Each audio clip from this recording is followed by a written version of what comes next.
வணக்கம். இது news minute Tamil. நான் ஷபீர் அகமது. 4ஆம் கட்ட வாக்குப்பதிவு நடந்து முடிந்திருக்கிறது. கிட்டத்தட்ட 10 மாநிலங்கள் மற்றும் யூனியன் பிரதேசத்தில் இருக்கக்கூடிய 96 தொகுதிகளுக்கு இன்னைக்கு வாக்குப்பதிவு நிறைவடைந்திருக்கிறது. குறிப்பாக தெலுங்கானா, ஆந்திர பிரதேஷ், அதுக்கப்புறம் ஒடிசா, யூபி, அதுக்கப்புறம் மகாராஷ்டிராவில் ஒரு சில தொகுதிகள், அப்புறம் ஜார்க்கண்ட், இது போன்ற பகுதிகளெல்லாம் இன்னைக்கு வாக்குப்பதிவு என்பது நடந்திருக்கிறது. இன்னொன்று வெஸ்ட் பெங்கால், ரொம்ப முக்கியமான ஒரு மாநிலம். ஸோ இந்த பகுதிகளெல்லாம் வாக்குப்பதிவு என்பது நடந்திருக்கிறது.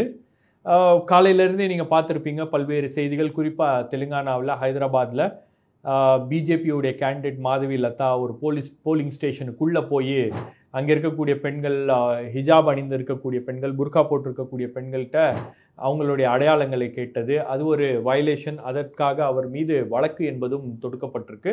ஸோ கிட்டத்தட்ட உங்களுக்கு இந்த மாதிரியான காட்சிகள் எல்லாம் பல இடங்களில் அரங்கேறி இருக்கு. அதுக்கப்புறம் யூபியில் முஸ்லீம்கள் அதிகமாக வசிக்கக்கூடிய பகுதிகள் எல்லாம் ஒரு சில இடங்களில் முஸ்லீம்கள் அதிகமாக வாக்களிக்கிறார்கள், மைனாரிட்டிஸ் அதிகமாக வந்து வாக்களிக்கிறாங்க அப்படின்னு ஒரு சில பிரச்சனைகள் எல்லாம் கடந்த முறை எப்படி நடந்துச்சோ அதே மாதிரியான ஒரு பிரச்சனைகள் அந்த பகுதிகளிலும் நடந்திருக்கு. இந்த ரவுண்ட், அதாவது இந்த 4th phase ஆஃப் போலிங் அப்படின்றது இந்தியா கூட்டணிக்கு ஒரு மிக முக்கியமான ஒரு ரவுண்ட். இந்த ரவுண்டில் தான் வெற்றி தோல்வி என்பது தீர்மானிக்கப்படுகிறது. இந்த 4ஆம் கட்ட தேர்தல் முதல் 7ஆம் கட்ட தேர்தல் வரை அந்த வெற்றி தோல்வி என்பது தீர்மானிக்கக்கூடிய அந்த ஃபேஸஸ். ஸோ இந்த ரவுண்டில் காங்கிரஸ் கட்சி, இந்தியா அலையன்ஸ், இந்தியா கூட்டணி இவங்கெல்லாம் அவங்களுடைய ஸ்ட்ரைக் ரேட் அப்படின்றது கொஞ்சம் அதிகமாக இருக்க வேண்டும். அவங்களுடைய பெர்ஃபார்மன்ஸ் அப்படின்றது கொஞ்சம் இம்ப்ரூவ் ஆச்சுன்னா பாஜக நினைக்கக்கூடிய அந்த டார்கெட் இருக்கு இல்லையா. பாஜக ஏற்கனவே 400 தொகுதிகள் அப்படின்னு பேசுகிறாங்க. பட் இப்போ அந்த 400 தொகுதிகள் அப்படின்லாம் பேசுறது இல்லை, 370 தொகுதிகள் அப்படின்னும் பேசுறது இல்லை. இப்போ என்ன அவங்க எக்ஸ்பெக்ட் பண்ணுறாங்கன்னா அந்த 272 மார்க், அதாவது மெஜாரிட்டியாக ஆட்சி அமைக்கிறதுக்கு 272 தொகுதிகளில் ஜெயிக்க வேண்டும். அந்த நம்பர்ஸை நம்மளால் அச்சீவ் பண்ண முடியுமா, இன்க்ரீஸ் பண்ண முடியுமா என்பது தான் தற்போது பாஜகவுடைய குறிக்கோளாக இருக்கிறது. அதை நோக்கி தான் பாஜக அவங்களுடைய தேர்தல் வியூகத்தை தற்போது மாற்றி அமைத்து கொண்டிருக்கிறார்கள். முன்னாடி இருந்த ஒரு மொமெண்டம் அப்படின்றதெல்லாம் பாஜகவுக்கு இல்லை அப்படின்றது அவரே உணர்கிறார்கள். ஸோ அவர்களே உணர்ந்த பட்சத்தில் இப்போ அந்த அந்த ஒரு சிங்கிள் லார்ஜஸ்ட் பார்ட்டியாக வந்தால் கூட நமக்கு பிரச்சனை வரும் அப்படின்னு அவங்க எக்ஸ்பெக்ட் பண்ணுறாங்க. ஏன்னா கூட்டணி கட்சியோட ஆதரவோடு ஆட்சி அமைக்கணும் அப்படின்னா அதெல்லாம் பிரதமர் நரேந்திர மோடியால் பண்ண முடியாது. அது வேறு சில காம்ப்ளிகேஷனில் கொண்டு போகும் அப்படின்னும் போது 272 தொகுதிகள் தான் நமக்கு ஆட்சி அமைப்பதற்கு தேவை. ஸோ அதை அச்சீவ் பண்ண முடியுமா அப்படின்ற அந்த ஒரு முன்னெடுப்பில் பாஜக தலைமை என்பது தற்போது அதை நோக்கி பயணம் செய்து கொண்டிருக்கிறது. ஸோ இந்த வீடியோக்குள்ளே போகிறதுக்கு முன்னாடி ஒரு ரெக்வெஸ்ட். இந்த வீடியோவை ஸ்டார்ட் பண்ணும்போது நீங்கள் பார்த்துருப்பீங்க எந்த விதமான ஆட்ஸும் இருந்திருக்காது. ஏன்னா நாங்கள் மானிட்டைசேஷனை சுவிட்ச் ஆஃப் பண்ணிட்டோம். So news minute, news laundry, news minute Tamil ஒரு கம்ப்ளீட் ஆட் ஃப்ரீ பிளாட்ஃபார்ம். எந்த விதமான ஒரு கார்ப்பரேட் ஆட்ஸ் ஆர் பொலிட்டிக்கல் பார்ட்டியோடைய விளம்பரத்தை நம்பாமல் உங்களுடைய ஆதரவோடு இயங்கக்கூடிய ஒரு ஊடக நிறுவனம். ஆகவே நாங்கள் செய்யக்கூடிய இந்த வேலை உங்களுக்கு பிடித்திருந்தால் உங்களுடைய ஆதரவை இந்த QR கோட் மூலமாக எங்களுக்கு நீங்கள் தெரிவிக்கலாம். அந்த லிங்க்கையும் நான் டிஸ்கிரிப்ஷனில் கொடுத்துருக்கேன். ஸோ உங்களுடைய ஆதரவை தெரிவிப்பீங்கன்ற நம்பிக்கையில் நாம் இந்த விஷயத்துக்குள்ளே போகிறோம். ஸோ முதல் 3 ஃபேஸஸில் பார்த்தீங்கன்னா உங்களுக்கு 284 தொகுதிகள், 85 தொகுதிகள் சூரத் உட்பட 285 தொகுதிகளுக்கான அந்த தேர்தல் என்பது நடந்து முடிந்திருக்கிறது. அதில் 2019 நீங்கள் பார்த்தீங்கன்னா கடந்த முறை பாஜக 166 தொகுதியில் ஜெயித்தாங்க. அதுவும் ஒரு பெரிய மார்ஜினோட அவங்க ஜெயித்தாங்க. அவங்களுடைய மார்ஜின் அப்படின்னு பார்த்தீங்கன்னா ஒரு 50% ஓட் ஷேரோட அந்த தேர்தலில் பல இடங்களில் பாஜக ஜெயித்தாங்க. ஸோ இந்த தேர்தலே எப்படி டிசைன் பண்ணப்பட்டிருக்கு அப்படின்றது இப்போ தான் புரியுது. அதாவது முதல் ஒரு 3 ஃபேஸஸ் பாஜக கன்ஃபார்மாக ஜெயிக்கக்கூடிய தொகுதிகள், அதற்கான தேர்தல் அப்படின்றது நடந்துகிட்ருக்கு. ஸோ இந்த 4லேருந்து 7 ஃபேஸஸில் நடக்கக்கூடிய இந்த தேர்தல் என்பது 259 தொகுதிகளுக்கு நடக்கிறது. இதில் பாஜக பார்த்திங்கன்னா உங்களுக்கு ஓரளவுக்கு மார்ஜினோட, ஒரு குறைந்த மார்ஜினோட ஜெயிச்ச தொகுதிகள் அப்படின்னு பார்த்தீங்கன்னா 137 தொகுதிகள் என்பது இருக்கிறது.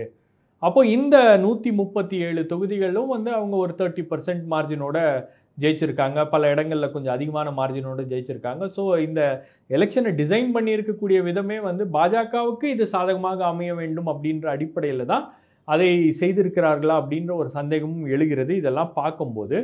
பட் இந்த தேர்தலை பொறுத்த வரைக்கும் உங்களுக்கு வந்து ரொம்ப கிளியராக வந்து ஒரு விஷயம் தெரியுது. என்னன்னா, பாஜக நினைச்ச மாதிரி இந்த தேர்தல் என்பது இல்லை.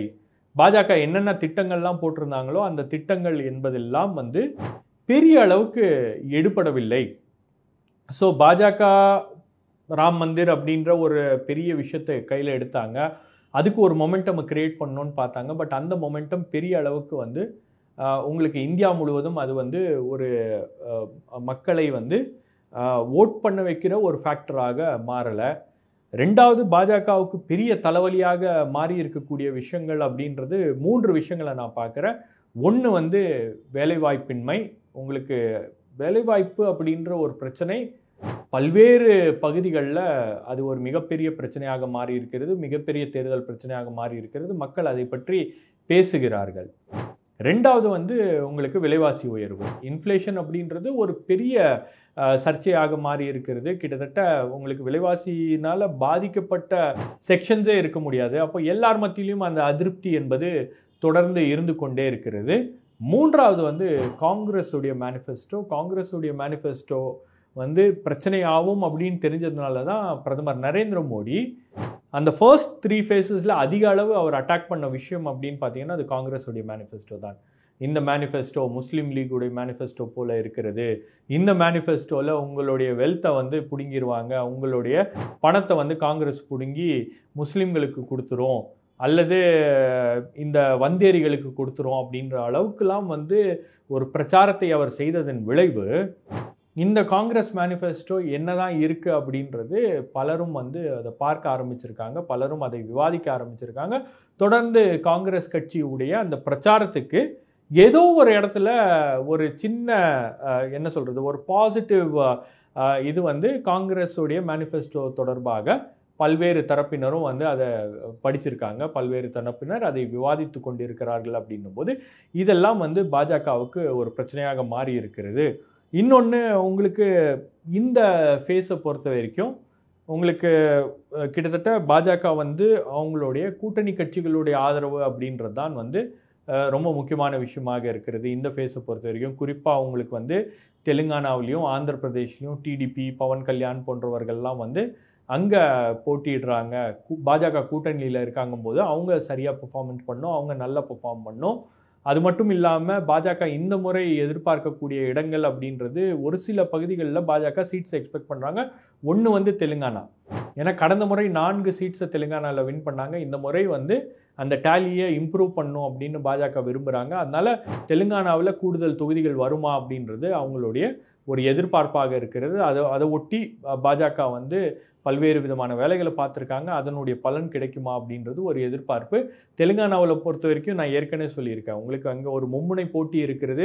யார் அதிக அளவு வாக்குகளை பிரிக்கிறார்களோ அது பொறுத்து தான் வந்து அந்த தேர்தல் முடிவுகள் அப்படின்றது அமையும். அதுவும் வந்து குறிப்பாக உங்களுக்கு வந்து ஒரு க்ளோஸ் கான்டெஸ்ட்டாக நிறைய இடங்களில் இருக்குது அப்படின்றது தான் வந்து கிரவுண்ட் ரிப்போர்ட்ஸாக இருக்கிறது. இன்னொரு பகுதி வந்து உங்களுக்கு ஒடிசாலையும் வந்து பாஜக பல தொகுதிகளில் அவங்களுக்கு வின்னபிலிட்டி ஃபேக்டர் இருக்குது அப்படின்னு எக்ஸ்பெக்ட் பண்ணுறாங்க. எந்த பகுதிகளெல்லாம் அவங்க வந்து பாஜகவுக்கான சீட்ஸ் குறையுதோ அதெல்லாம் வந்து ஒடிசா, வெஸ்ட் பெங்கால் போன்ற மாநிலங்களில் எடுக்க முடியுமா அப்படின்னு பார்க்குறாங்க.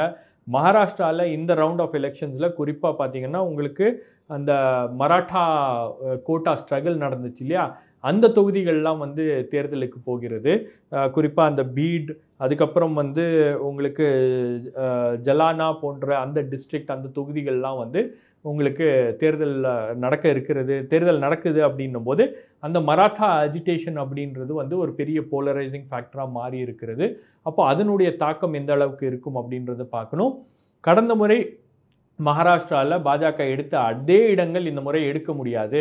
அதனால தான் பிரைம் மினிஸ்டர் நரேந்திர மோடி வந்து ஒரு பிரச்சாரத்தில் வெளிப்படையாகவே அவர் பேசுகிறாரு, சரத்பவார் அந்த கூட்டணியில் இந்தியா அலையன்ஸில் இருக்கக்கூடாது, காங்கிரஸை சப்போர்ட் பண்ணக்கூடாது, எங்களை சப்போர்ட் பண்ணணும், எங்கள் கூட வரணும் அப்படின்னு வெளிப்படையாகவே பேசுவதற்கான காரணம் எல்லாம் மகாராஷ்டிராவில் பாஜக நினைச்ச அளவுக்கு அவங்களால அந்த பெர்ஃபார்மன்ஸில் பெர்ஃபார்மன்ஸை வந்து இம்ப்ரூவ் பண்ண முடியாது. மக்கள் மத்தியில் ஒரு கடுமையான கோபம் என்பது பாஜகவுக்கு எதிராக இருக்கிறது அப்படின்ற அந்த விஷயத்தை புரிந்து கொண்டு பிரதமர் வந்து இப்போ மாற்றி பேசுகிறாரு. ஸோ இதெல்லாம் வந்து ஒரு சில காரணங்களாக மாறி இருக்கிறது. பாஜகவுக்கு இந்த ரவுண்ட் வந்து கொஞ்சம் டிஃபிகல்ட்டாக இருக்கும் அப்படின்றது ஒரு எதிர்பார்ப்பாக இருக்கிறது. இன்னொன்று, சமீப காலங்களில் நீங்கள் பார்த்தீங்கன்னா அந்த 3வது ரவுண்டு முடிஞ்சதுக்கப்புறம் இப்போ அரவிந்த் கெஜ்ரிவால் வெளியே வந்துட்டார். அதுக்கப்புறம் ராகுல் காந்தியுடைய பேச்சில் ஒரு பெரிய மாற்றம் என்பது தெரிகிறது. ராகுல் காந்தி ஒரு அட்டாக் மோடில் இருக்கார். தொடர்ந்து எங்கே போனாலும் வந்து பிஜேபி அட்டாக் பண்ணுறாரு. பிரதமர் நரேந்திர மோடியை பர்சனலாக அட்டாக் பண்ணுறாரு. இப்போ நரேந்திர மோடி காங்கிரஸுடைய கேம்பெயினுக்கு ரெஸ்பாண்ட் பண்ண ஆரம்பிச்சிருக்காங்க. இதுக்கு முன்னாடி பிஜேபி தான் நரேட்டிவை செட் பண்ணும். பிஜேபி போகிற போக்கில் ஏதாவது ஒன்று சொல்லிட்டு போயிடுவாங்க. உடனே காங்கிரஸில் இருக்கக்கூடிய இந்தியா அலையன்ஸில் இருக்கக்கூடிய எல்லா தலைவர்களும் அதுக்கு பதில் சொல்லிட்டு இருப்பாங்க. ஆனால் இப்போ பிஜேபி பதில் சொல்லி கொண்டு இருக்கிறது. அரவிந்த் கெஜ்ரிவாலுடைய கேம்பெயின் முதல் நாள் அவர் ஜெயிலில் விட்டு வெளில வந்தோடனே அடுத்த முறை மீண்டும் வந்து பிரதமர் நரேந்திர மோடி வரமாட்டார், பிரதமராக வரமாட்டார். காரணம் என்னன்னா அவருக்கு 75 வயசு ஆக போகிறது. அதுக்கப்புறம் வந்து வேற தலைவர் வருவாங்க அப்படின்னோட உடனே அமித்ஷா வந்து அதுக்கு வந்து உட்கார்ந்து ரிப்போர்ட் பண்ணுறாரு. ஏன்னா அதில் பிஜேபியில் ஒரு ரூல் இருக்குது, 75 இயர்ஸுக்கு அப்புறம் வந்து நீங்கள் எந்த பதவியிலையும் இருக்கக்கூடாது. அதை காரணம் காட்டி தான் எடியூரப்பா போன்ற தலைவர்கள்லாம் வந்து அவங்க பதவியிலேருந்து இறக்குனாங்க. அப்போ பிரதமர் நரேந்திர மோடிக்கு மட்டும் என்ன விதிவிலக்கா அப்படின்ற கேள்விகளை அவர் எழுப்பினார். அதுக்கு இல்லை, அந்த மாதிரி ஒரு ரூலே கிடையாது அப்படின்னு சொல்லிட்டு அமித்ஷா அவர்கள் பேசக்கூடிய ஒரு கட்டாயத்தை இன்னைக்கு இந்தியா அலையன்ஸ் தலைவர்கள்லாம் வந்து அதை உருவாக்குறாங்க. ஸோ ஏதோ ஒரு இடத்துலேருந்து உங்களுக்கு வெவ்வேறு பகுதிகளிலேருந்து பிஜேபி மீது ஒரு அட்டாக், அதுக்கப்புறம் வந்து உங்களுக்கு பிஜேபியால் வந்து இந்த லோக்கல் பாலிட்டிக்ஸில் ரொம்ப கீழே இறங்கி போய் லோக்கல் டொமெஸ்டிக் இஷ்யூஸில் வந்து பிஜேபியால் பெரிய அளவுக்கு வந்து ரீஜனல் பார்ட்டிஸை அவங்களால வந்து அந்த நரேட்டிவ் வாரில் வந்து அவங்களால ஜெயிக்க முடியாது அப்படின்னும் போது இந்த எலெக்ஷன் ரொம்ப லோக்கலைஸ்டு விஷயங்களை மையப்படுத்திய ஒரு தேர்தலாக மாறி இருக்கிறது. லோக்கல் காஸ்ட் ஃபேக்டர்ஸ் வந்து ஒரு பெரிய ரோலை ப்ளே பண்ணுது. அங்கங்கே இருக்கக்கூடிய சாதிய அமைப்புகள், சாதிய சங்கங்கள்லாம் வந்து பாஜக மீது கோபமாக இருக்கிறார்கள் அப்படின்னும் போது எல்லா விஷயங்களையும் வந்து அவங்களால அட்ரஸ் பண்ண முடியல. 2 பேருடைய கேம்பெயின் தான் வந்து பிரதானமாக தெரிகிறது. ஒன்று வந்து பிரதமர் நரேந்திர மோடி, இன்னொன்று அமித்ஷா. மற்ற தலைவர்களுடைய கேம்பெயின் அப்படின்றது எங்கேயுமே உங்களால் பார்க்க முடியாது. அப்படின்னும் போது ஏதோ இவங்க 2 பேர் மட்டும்தான் வந்து இந்த தேர்தலுக்காக பாடுபடுகிறார்கள் அப்படின்ற மாதிரியும் வந்து ஒரு சிச்சுவேஷன் இருக்கிறதுனால மற்ற லீடர்ஸ்லாம் பெரிய அளவுக்கு வந்து அவங்க என்ன பண்ணுறாங்க, எங்கே இருக்காங்க, என்ன இன்ட்ரெஸ்ட் எடுத்துக்கிறாங்க, வேலை பார்க்குறாங்களா இல்லையா அப்படின்ற பல்வேறு கேள்விகளும் இருக்குது. பட் பிஜேபியை பொறுத்த வரைக்கும் அவங்க வந்து அந்த தேர்தல் மிஷினரி அப்படின்றது ரொம்ப சிஸ்டமேட்டிக்காக வேலை செய்யக்கூடிய மிஷினரி. ஸோ கொஞ்சம் நீங்கள் கவனமாக இல்லாவிட்டால் ஓட்டை மாற்றி வேறு ஏதாவது ஒன்று பண்ணிடுவாங்க. இல்லை வேறு ஏதாவது ஒரு பகுதியிலேருந்து அவங்க சில சர்ப்ரைசஸை கொடுக்கக்கூடிய ஒரு சின்ன எலிமெண்ட் வந்து அவங்ககிட்ட எப்போவுமே இருக்கும். ஸோ அதனால தான் வந்து இந்த தேர்தலில் இந்த வரக்கூடிய இந்த 4லேருந்து 7வது அந்த சுற்று வாக்குப்பதிவு வரை மிகவும் கவனமாக இருக்க வேண்டிய ஒரு காலகட்டம், மிகவும் கவனமாக இருக்க வேண்டிய ஒரு சூழல். ஸோ இந்த இடத்துல யார் எந்த தவறு செய்தாலும், பாஜக தவறு செய்தாலும் சரி, காங்கிரஸ் தவறு செய்தாலும் சரி, அது யாராவது ஒருத்தருக்கு வந்து அது அட்வான்டேஜாக அமையும். ஸோ அதனால தான் ரொம்ப கேர்ஃபுல்லாக வந்து இந்த 4 ஃபேஸஸ் அப்படின்றது மிகவும் கேர்ஃபுல்லாக டீல் பண்ண வேண்டிய ஒரு ஃபேஸஸாக இருக்கிறது.